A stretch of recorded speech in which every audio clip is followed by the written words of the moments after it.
Hello friends, welcome to Shakti land promoters. இன்னைக்கு நம்ம பார்க்க போகிறது என்னென்னா, ஒரு அழகான சிட்டிக்கு மத்தியில் ஒரு 5 சென்ட் மனையை தான் பார்க்க போகிறோம். இந்த மனை எங்கே இருக்கும் அப்படின்னு பார்த்தீங்கன்னா, நாகர்கோயில் கலெக்டர் ஆஃபீஸ். இந்த கலெக்டர் ஆஃபீஸுக்கு முன்னால் பார்த்தீங்கன்னா போத்தீஸ் பக்கத்தில் தான் நம்ம இன்றைக்கி பார்க்கக்கூடிய இந்த 5 சென்ட் லேண்ட் அமைஞ்சிருக்குது. 5 சென்ட் லேண்ட் அப்படின்னாலும் உங்களுக்கு 22 அடி பாதை, அதாவது முன்னால் பாதை பார்த்தீங்கன்னா 22 அடி பாதை. ஸோ இந்த பிளாட்டு பார்த்தீங்கன்னா 5 சென்டாலும் சதுர பூமி, சுத்தமாக சதுர பூமியாக அமைஞ்சிருக்குது.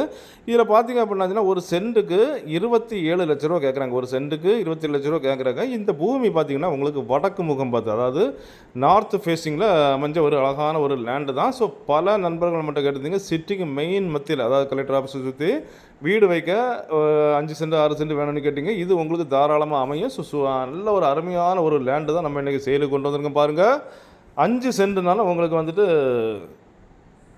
ஒரு நார்த்து ஃபேஸிங்கில் வந்திருக்குது. பாருங்கள், சுற்றி வீடுகள் அதெல்லாம் உங்களுக்கு சொல்ல வேண்டிய அவசியமே இல்லை. ஏன்னா சிட்டிக்குள்ளே வந்து பார்த்திங்கன்னா இது ரெசிடென்ஸ் ஏரியா தான், ஃபுல் ரெசிடென்ஸ் ஏரியா தான். சுற்றி ஃபுல்லாக வீடுகள் தான், வீடுகளுக்கு மத்தியில் தான் வந்திருக்குது. பாதை பண்ணால் பெரிய பாதை, 22 அடி பாதை. அவங்க கேட்குற ரேட் என்ன அப்படின்னாச்சுன்னா 27 லட்ச ரூபா கேட்குறாங்க. ஒரு சென்ட்டுக்கு 27 லட்ச ரூபா கேட்குறாங்க. மிஸ் பண்ணிடாதுங்க.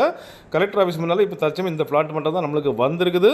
ஸோ அப்படிப்பட்ட இந்த அழகான 5 சென்ட் ஃப்ளாட்டு உங்களுக்கோ உங்கள் ஃப்ரெண்ட்ஸுக்கோ உங்கள் தெரிஞ்சவங்களுக்கோ வேணும் அப்படின்னாச்சுன்னா கால் பண்ணுங்கள். மறக்காமல் நம்ம சேனலை சப்ஸ்கிரைப் பண்ணுங்கள். நீங்கள் சப்ஸ்கிரைப் பண்ணால் தான் நம்மளுடைய ஒவ்வொரு புது வீடியோவும் உங்களை நோக்கி வந்து கொண்டே இருக்கும். வீடு தேடுவோர், நிலம் தேடுவோர், தோட்ட தேடுவோருக்கு மிகவும் பயனுள்ளதாக அமையும். தேங்க்யூ.